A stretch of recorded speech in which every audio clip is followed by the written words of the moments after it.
تنها ستر و سیاه‌پوشی و کرکرانه تقلید نمودن به فرهنگ بیگانه نشانه با عفت بودن زنان و دختران نیست.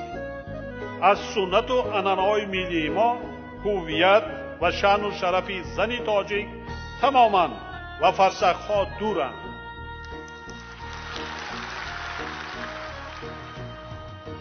من نمیگذارم نمایش نشان من نمیگذارم. مثل آن شیخ‌هایی که نمایش میدن از آنها در بدتر هستند. عجب صبری خدا دارد، عجب صبری خدا دارد، عجب صبری خدا دارد. اگر من جای او بودم همان یک لحظه اول که اول ظلم را میدیدم از مخلوق بی وجدان، جهان را با همه زیبایی و زشتی به روی یک دگر ویرانه می کردم.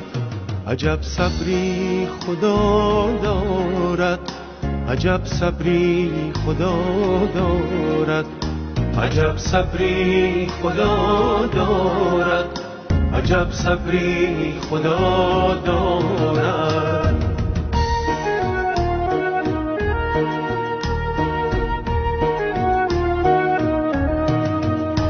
اگر من جای او بودم که می دیدم یکی عریان و لرزان، دیگری پوشیده صد جامه رنگین، زمین و آسمان را واژگون مستانه می کردم. عجب صبری خدا دارد، عجب صبری خدا دارد، عجب صبری خدا دارد، عجب صبری خدا دارد.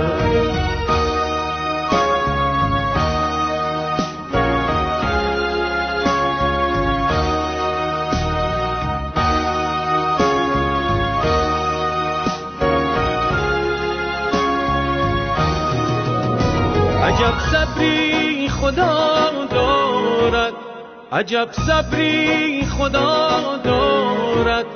اگر من جای او بودم برای خاطر تنها یکی مجنون صحرا گرد بی سامان، هزاران لیلی نازآفرین را کو به کو آواره با دیوانه می کردم.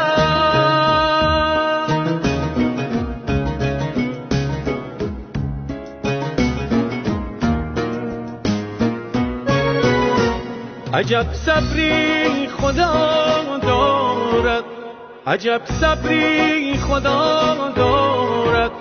اگر من جای او بودم به گرد شمع سوزان دل عاشاق سرگردان، سراپای وجود بی وفا معشوق را پروانه می کردم.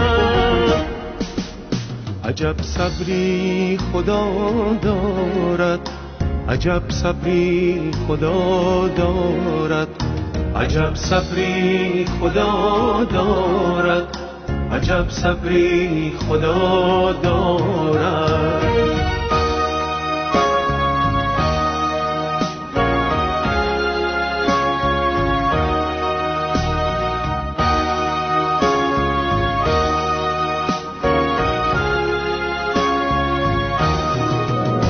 عجب صبری خدا دارد، عجب صبری خدا دارد.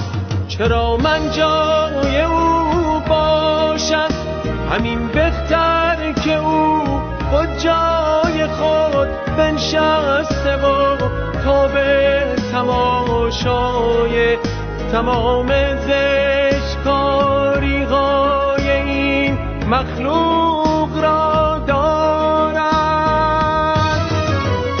وگرنه من به جای او چو بودم یک نفس که ای عادلانه سازشی با جاهل و فرزانه می کردم.